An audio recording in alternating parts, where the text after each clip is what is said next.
बसंत एक। जाके 12 मास बसंत होए, ताके पमारत बूझे बिरला कोय। बरसे अगिन अखंड धार, हरिय भोर बन ठारा भार। पनिया आदर धरिन लोय, पौन गए कसमलिन धोय। बिन तरिवर फूले आकाश, शिव विरंच तालेई बास। सनकादिक भूले भंवर बोय, लख 84 जोइन जोय।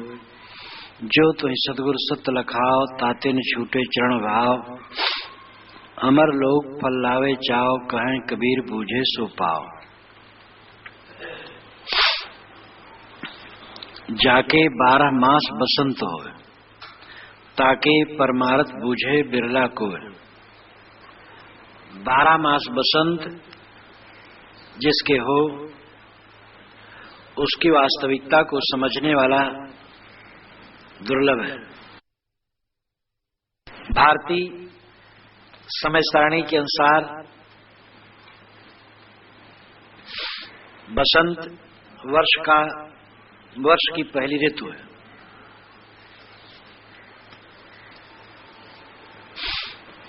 भारतवर्ष का वर्ष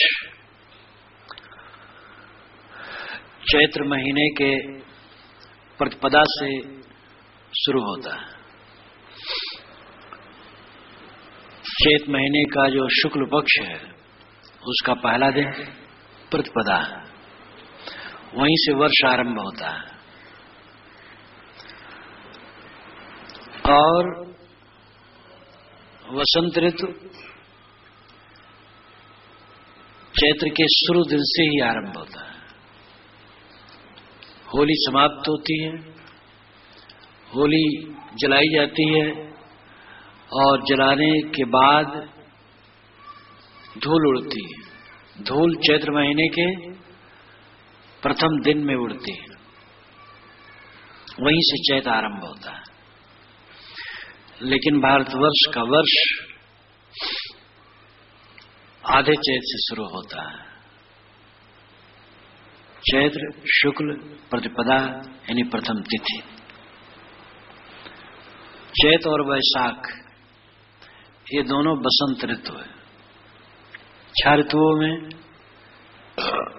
ये प्रथम ऋतु है और इसको ऋतुराज कहा जाता है, ऋतुओं का राजा। इस समय पेड़ों के छाल पुराने उतरते हैं, नए आते हैं। पुराने पत्ते झड़ते हैं, नए पत्ते आते हैं। पूरे वातावरण में एक सुगंधी होती है। फूल खिलते हैं, मोर आते हैं, फल आते हैं। वसंत में वन में बागों में जाकर के देखो तो वहां की छटा अद्भुत होती है। कामियों ने इसको काम का सहचर माना है और साधकों ने, ज्ञानियों ने इसको वैराग वर्धक माना है। दृष्टि जैसे होती है अपनी आसपास की वस्तुएं, उसी प्रकार सहयोग करती। ज्ञानम सदाम मानमदादिनाशनम, केशाचितम तन्मदमान कारणम, स्थानं विविक्तम यमुनाम विमुक्तया, कामातुराणाम मत्काम कारणम। अगर अपनी दुर्वृत्ति होती है, दुर्बुद्धि होती है, तो हमारा ज्ञान मान और मद का कारण बनता है। थोड़ा ज्ञान हुआ तो हम मान और मद में उन्मत्त हो जाते हैं। और अगर सद्बुद्धि है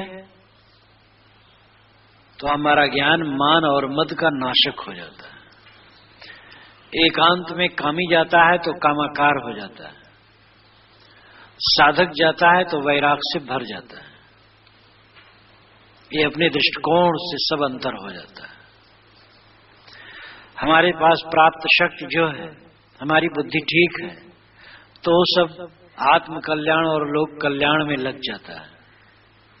हमारी दृष्टि गलत है तो हमारा जीवन और हमारे पास में रही हुई चीजें सब कुछ अपने और दूसरे के लिए विनाशक हो जाती है। तो कामी वसंत को ऋतुराज मानकर काम का सहचर मानता है। योगी वैरागी वैराग वर्धक मानता है। साहब कहते हैं कि संसार में तो 2 महीने में बसंत होता है, चैत वैशाख, बस बसंत खत्म। लेकिन ज्ञानी के लिए 12 मास बसंत रहता है, जाके 12 मास बसंत होगा। सब समय बसंत और उल्लास है, सब समय आनंद का दिन है। जिसने राग छोड़ दिया है उसके जीवन में केवल आनंद ही आनंद है, और मोह और राग जिसके मन में है उसके जीवन में केवल दुख ही दुख है। भले वो तिथि त्योहार मना ले, भले वो क्लब में जाकर के, थिएटर में जाकर के, सिनेमा हॉल में जाकर के, पार्क में जाकर के मन बहला ले, लेकिन उसके मन का भय, उसके मन की पीड़ा कभी मिटती नहीं। क्षण मात्र के लिए उसके चित्त में आंदोलन आनंद का आ जाता है, लेकिन उसका चित्त निरंतर आक्रांत रहता है भय से, पीड़ा से, क्योंकि उसका मन वहां पर फंसा हुआ है जहां सब कुछ परिवर्तनशील है, जहां एक तृण भी अपने वश में नहीं है, उन्हीं सब में वो रागवान है। इसलिए उसका मन हर समय पीड़ित रहता है। लेकिन ज्ञानी का मन हर समय निर्मल रहता है, प्रसन्न रहता है, आनंदित रहता है, क्योंकि उसका मन संसार के कीचड़ से ऊपर हो गया है। उसके मन में राग नहीं रह गया है। ये जो कुछ बदलने वाली चीजें हैं, कहीं उसका मन रमता नहीं उसमें। वो अपने ज्ञान स्वरूप में रहता है। मेरा अपना आपा चैतन्य मात्र, बोध मात्र, जो सबका दृष्टा मनता बोधा साक्षी ज्ञान स्वरूप है, वह मैं हूं। चैतन्याकार वृत्ति होना ही उन्मन दशा है। सहज समाधि उन्मन जागे, सहज मिले रघुराई।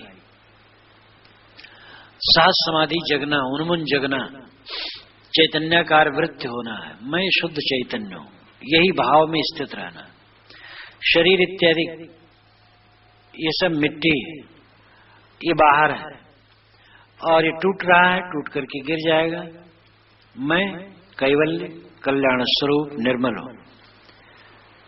ये उसे सोचना नहीं पड़ता है, किंतु ऐसी दशा उसके मन की हो जाती है।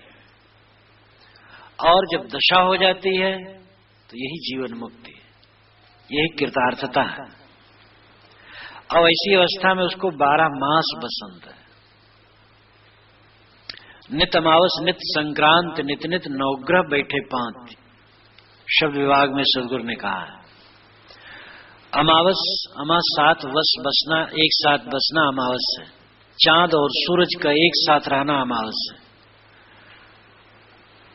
आकाश में अमावस, ब्रह्मांड में अमावस समय समय से लगता है। साहब कहते साधक के जीवन में तो हर समय अमावस है। ज्ञान सूरज और मन चांद एक साथ रहता है। मन और ज्ञान एक मेक रहते हैं, मन ज्ञानमय रहता है। इसलिए नित अमावस और नित संक्रांति। संक्रांति एक ग्रह से दूसरे, एक घर से दूसरे घर में ग्रह का जाना संक्रांति। एक कमरे से दूसरे कमरे में हम जाए तो संक्रांति। एक स्थिति से दूसरी स्थिति में जाना संक्रांति। संक्रांति में उत्साह भी होता है, भय भी होता है। भिन्न स्थिति में जाना, एक लड़की नैहर से ससुराल में जाती है, संक्रांति रहती है, भय भी रहता वहां क्या होगा, आनंद भी रहता है, एक नई स्थिति मिलेगी।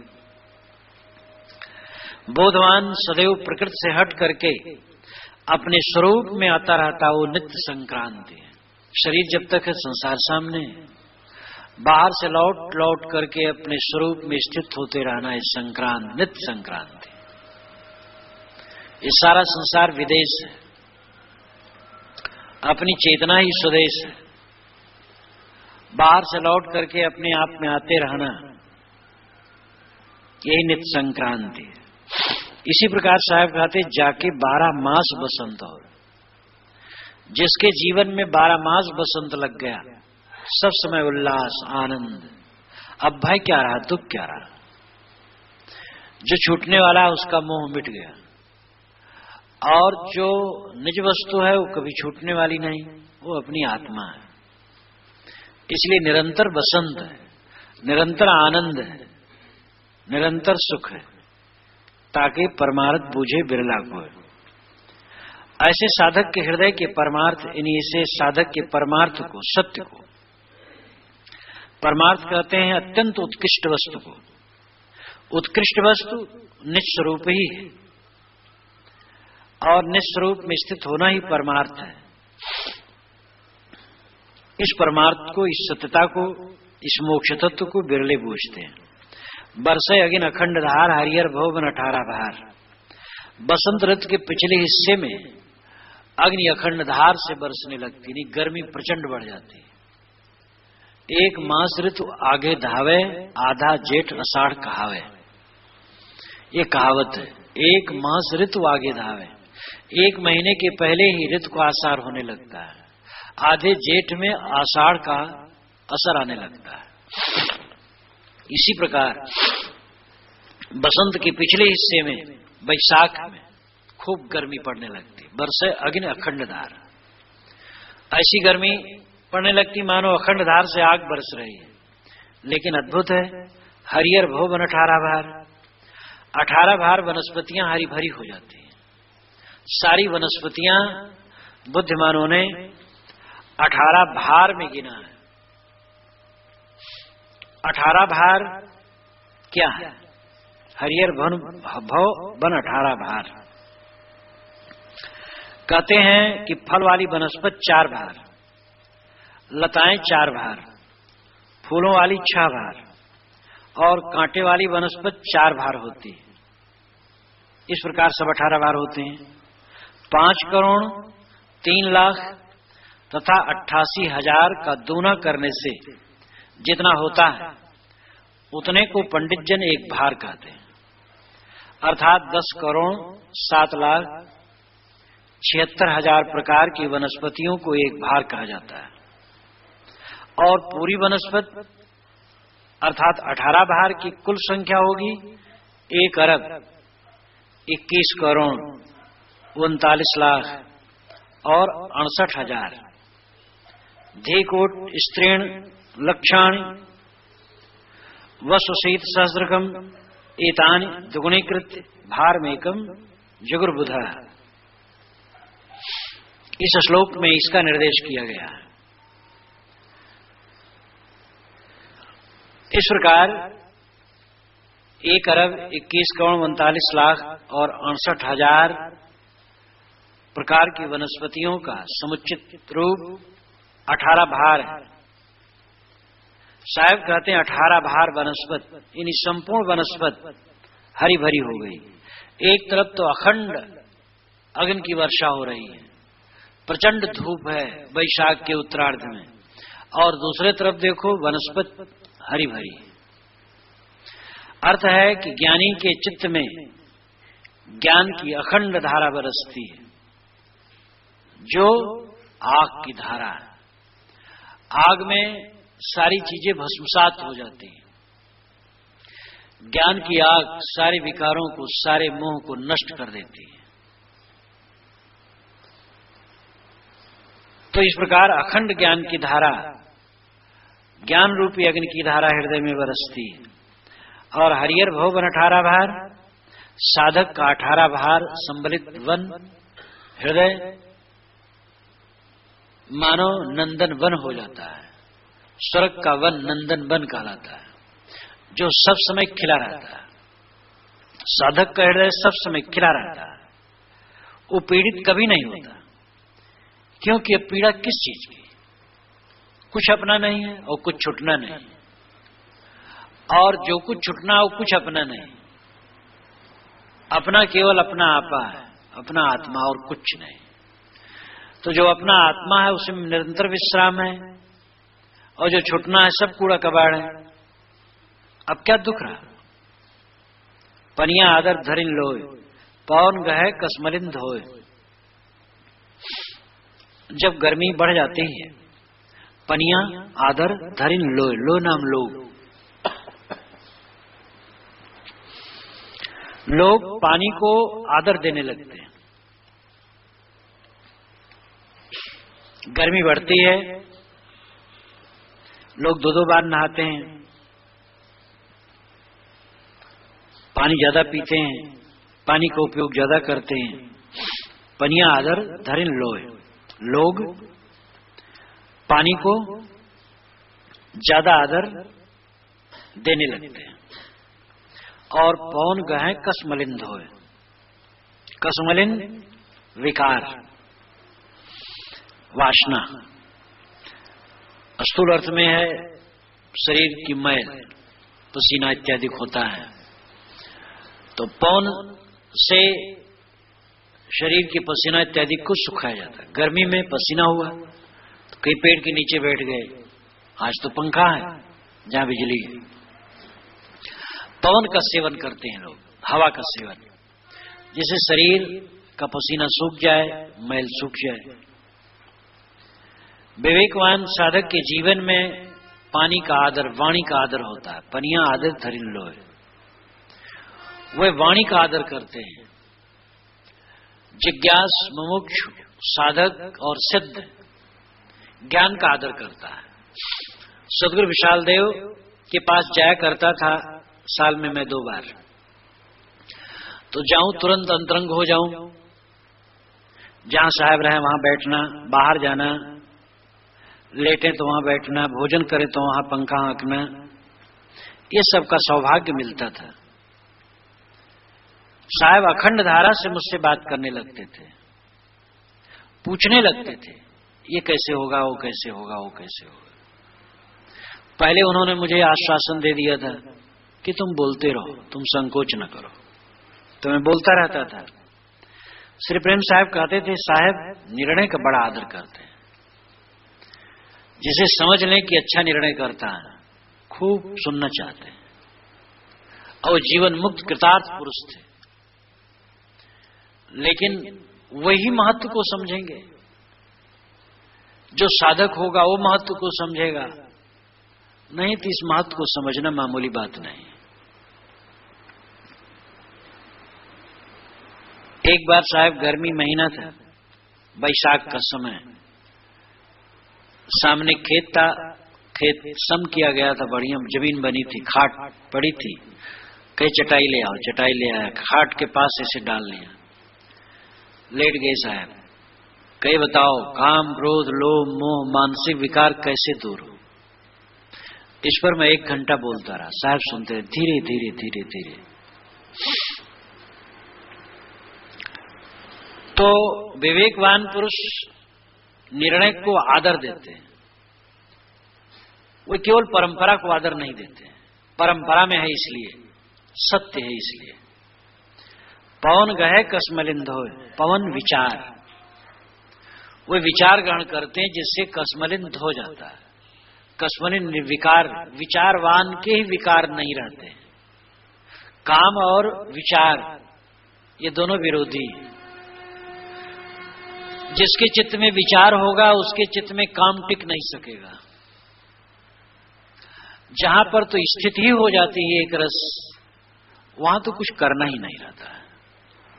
हर समय लगता है शरीर एक मांस का पोंगड़ा है, लटका है, गल रहा है, खत्म हो जाएगा। पवन गहे कसमलिंद होए,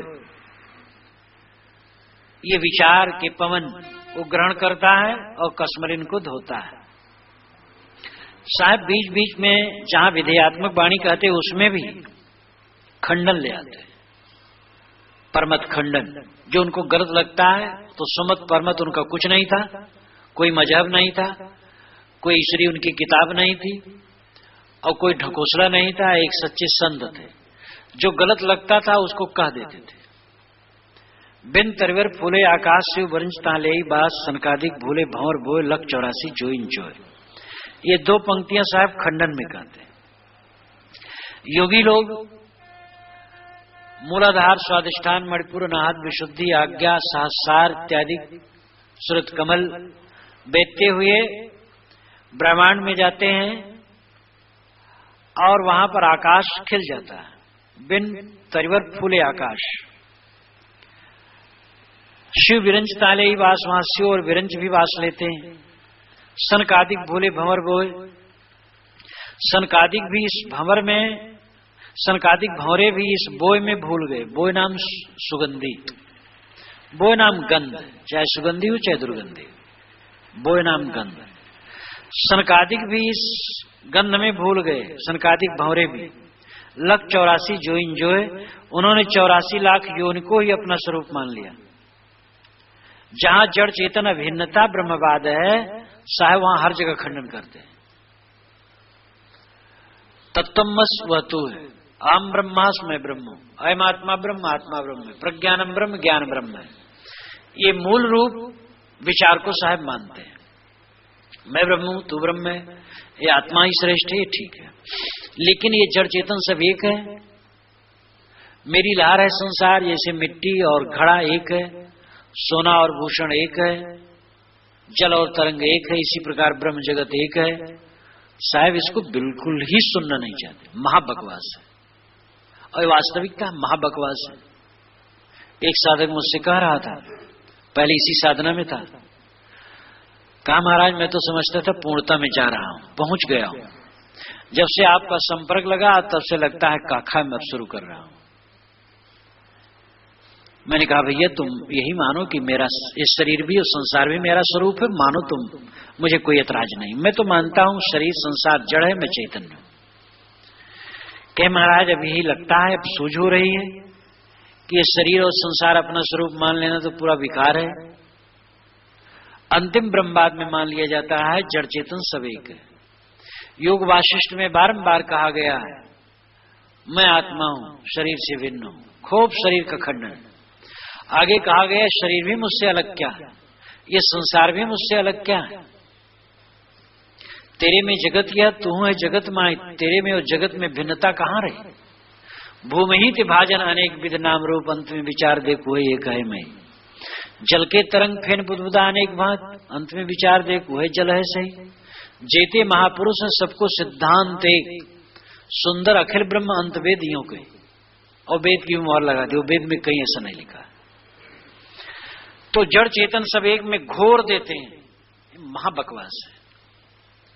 सनकादिक भी इस प्रकार चक्कर में पड़ गए। साहब कहते सब गलत है, चाहे कोई भी पड़ गया हो गलत है। कपिल जी महाराज का सिद्धांत सच्चा है। वे कहते प्रकृति से अलग लौट करके अपने पुरुष चैतन्य स्वरूप में स्थित होना। और कपिल को ये लोग उल्टे पलटा कहते हैं, जो तो सदगुरु सत्य लखाओ, तातिन छूटे चरण भाव। कबीर साहब कहते हैं ऐ साधक, तेरे को सदगुरु ने सत्य अगर लखा दिया है तो उनके चरणों का भाव तेरे मन से छूटेगा नहीं। भक्ति छूटती नहीं है, श्रद्धा छूटती नहीं है। वस्तुबोध सच्चा हो जाए तो छूटती है, तो इसका मतलब वस्तुबोध सच्चा नहीं हुआ है। भला जहां पक्का लाभ निश्चय हो जाएगा उसको कैसे छोड़ा जाएगा। जिन सदगुरु और संतों की शरण से कल्याण है, कैसे उनको छोड़ा जाएगा, कैसे उनका सिद्धांत छोड़ा जाएगा। बोध ही नहीं है तो जीव भटकता है। लाभ जहां निश्चय हुआ आदमी समर्पित हो जाता है, और बिना समर्पित हुए कहीं कोई कुछ पाता नहीं। आधी मुर्गी कोई काट के खा जाए और आधी अंडा देगी, ये कभी संभव नहीं। पूरी मुर्गी अंडा देती है। पूर्ण समर्पित हुए बिना किसी साधक का कल्याण नहीं। जो तो सदगुरु सत्य लखाओ। ऐ साधक, अगर सदगुरु ने तेरे को सत्य लखा दिया है, निस्वरूप का बोध करा दिया है, ये सारी जड़ प्रकृति देह और संसार से अलग अपना स्वरूप शुद्ध बुद्ध चैतन्य ज्ञान मात्र है। न वो कारण है, न कार्य है, न अंश है, न अंशे, केवल ज्ञान मात्र। मेरा स्वरूप ज्ञान, केवल ज्ञान है। ये निरंतर का अपना अनुभव है, मैं ज्ञान हूं। शरीर बाहर की खोल है, सब बाहर की चीजें हैं, और नाम रूप मिथ्या है, सब कुछ मिथ्या है। बस मेरा स्वरूप ज्ञान मात्र है, उस ज्ञान दशा में स्थित रहना, यही कृतार्थता है। और सदगुरु ने ऐसा लखा दिया, ताते न छूटे चरण भाव। ताते इसलिए उनके चरणों का भाव, उनके चरणों में की श्रद्धा तेरे मन से छूट नहीं सकती। अगर तू सत्य का बोध पा गया तो जहां बोध पा गया वहां से डगमगाए कैसे। अमर लोक फल लावे चाव, कहें कबीर बूझे सो पाओ। कबीर साहब कहते हैं कि अमर लोक के फल का चाव करो। अमर लोक आत्मा है, अपना आत्मा ही अमर लोक है। याज्ञवल्क्य ने जनक को उपदेश देते हुए कहा कि लो जनक, मैंने तुम्हें ब्रह्मलोक में पहुंचा दिया, यह आत्मा ही ब्रह्मलोक है। पुत्रैषणा, वित्तैषणा, लोकैषणा, इन तीनों ऐषणाओं का परित्याग कर देने वाला आत्मलीन हो जाता है। संसार की आशा तृष्णा जिसकी मिट गई वो आत्मलीन हो जाता है। जो आत्मलीन हो जाता है बस ब्रह्मलोक को पा गया, और ब्रह्मलोक कहीं बसा है। आत्मा ही ब्रह्मलोक है, ये चेतना ही ब्रह्मलोक है। ये ज्ञान का दीपक जो निरंतर जल रहा है, जो कभी बुझता नहीं, जो सुषुप्ति अवस्था में भी नहीं बुझता है और जाग करके कहता मैं सुख से सोया। इस प्रकार तीनों अवस्थाओं में जो हर समय प्रदीप्त है वह अपना चैतन्य स्वरूप ही ब्रह्मलोक है, सतलोक है, अमरलोक है, ब्रह्मधाम, साकेत धाम, गोलोक, सतलोक, जितने भी नाम लिए जाएं उस सब का फलितार्थ स्वरूप स्थित है, अपने आप में पूर्ण विश्राम है। अमर लोक फल लावे चाव। साहब कहते हैं तुम्हारा चाव, तुम्हारी चेष्टा, तुम्हारी तीव्र इच्छा और अनुराग अमर लोक के फल के लिए होना चाहिए। अमर लोक अपना स्वरूप है, उसका फल है स्वरूप स्थित। कहें कबीर बूझे सो पाओ। साहब कहते जो इसको बूझेगा वो पाएगा, जो बूझेगा नहीं अनाड़ी आदमी वो क्या पाएगा। जिसे निस्वरूप का बोध ही नहीं वो क्या पाएगा। जिसे निस्वरूप का बोध हुआ, अपने में विश्राम पाया, वही इसको पाएगा। इस प्रकार 7 पंक्तियों में सद्गुरु ने परमार्थ तत्व का विवेचन किया और कहा इस अवस्था को जो पा लेता है, अपने अमर लोक निस्वरूप की स्थिति को पा लेता है, उसके लिए 12 मास बसंत लगा रहता है और अग्नि की अखंड धारा बरसते हुए भी उसका वन हरा भरा रहता है। इन्हीं ज्ञान की अखंड धारा हृदय में बरसती है और उसका हृदय नंदन वन बना रहता है, सदैव प्रसन्न। वो सतवाणी का आदर करता है और विचार से अपने मल को धोता है। और उस बीच में साहब कहते हैं कि ये जो हठ योग है और जड़ चेतन एक में मिला करके ब्रह्म की भावना है, ये दूषित है। जड़ से अलग अपना चेतन स्वरूप है और निस्वरूप को ब्रह्म, राम, परमात्मा, खुदा, गाड जो कहा जाए सब ठीक है और स्वरूप स्थित ही अमरलोक है। सदगुरु इसका बोध देगा तो निश्चित ही सदगुरु के चरणों में अनन्य भाव रहेगा और भक्ति के बिना, अनन्य भाव रहे बिना जीव का कल्याण नहीं। अगर जीव भक्ति से छूटा तो गया।